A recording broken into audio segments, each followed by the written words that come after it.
सरपंच संतोष देशमुख यांच्या हत्येच्या निषेधार्थ आज बीडमध्ये भव्य मोर्चा निघणार आहे। आरोपींना अटक करण्याच्या मागणीसाठी हा मोर्चा काढण्यात आलाय। मोर्चात सर्वपक्षीय नेते उपस्थित राहणार आहेत। मराठा समाजाच्या वतीनं बीडमध्ये मोर्चाचं आयोजन करण्यात आलंय।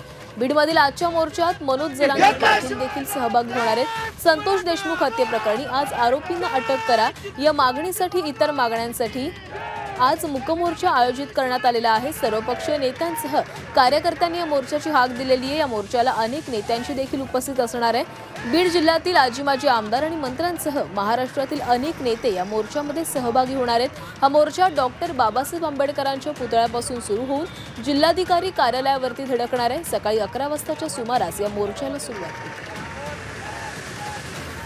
तर बीडमधील संतोष देशमुख हत्या प्रकरणातील आरोपींना अद्यापही अटक करण्यात आलेली नाहीये। जवळपास 19 दिवस उलटून गेलेले आहेत, मात्र अद्यापही आरोपी मोकाट असल्याने याच्या निषेधार्थ आज बीडमध्ये मोर्चा काढला जाणार आहे आणि या मोर्चामध्ये मनोज जरांगे पाटील देखील सहभागी होणार आहेत।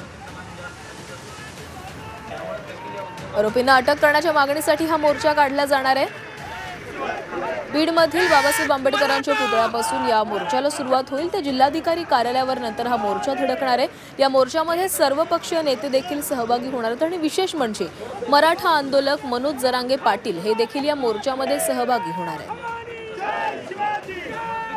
या संदर्भात अधिक बोलूयात आमचे प्रतिनिधी विष्णू बुर्गे यांच्यासोबत। विष्णू, आज बीडमध्ये हा मुकमोर्चाचं आयोजन करण्यात आलेलं आहे। संतोष देशमुख यांच्या हत्येचे जे आरोपी आहेत ते अद्यापही मोकाट फिरतायत आणि याच्याच संदर्भात मागणी करण्यासाठी आज हा मोर्चा आहे। सर्वपक्षीय नेते देखील सहभागी होतात आणि विशेष म्हणजे जरांगे पाटील देखील या मोर्चामध्ये सहभागी होतात। कशा प्रकारे तयारी करण्यात आली?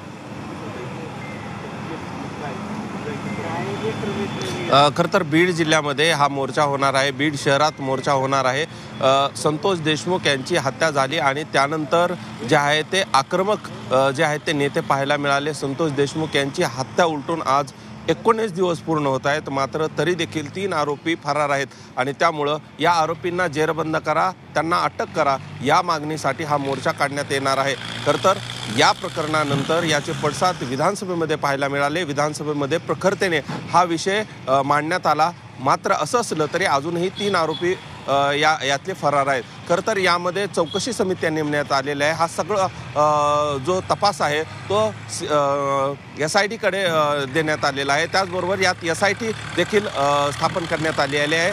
तपास पूर्ण CID कडे देण्यात आलेला आहे। 3 यामध्ये गुन्हे आहेत, वेगवेगळे 3 गुन्हे असले तरी हे क्लब केले जातील का यामध्ये मात्र स्पष्टता आली नाही। मात्र आज जो मोर्चा होतोय या मोर्चाकडे सर्वांचं लक्ष असणार आहे। अनेक राजकीय नेते यामध्ये सहभागी होणार आहेत। त्यात प्रामुख्याने मनोज जरांगे पाटील यांची उपस्थिती असणार आहे, त्याचबरोबर संभाजी राजे यांची उपस्थिती असणार आहे आणि महत्त्वाचं म्हणजे बीड जिल्ह्यातील आजी माजी आमदारासह अनेक नेते मंडळी या मोर्चामध्ये सहभागी होईल। त्याचबरोबर बीडचे नागरिक देखील या मोर्चामध्ये सहभागी होणार आहेत। त्यामुळं या मोर्चाकडेही सर्वांचं लक्ष असणार आहे। मोर्चेकरी काय मागणी करतात आणखीन हेही पाहणं महत्त्वाचं असणार आहे।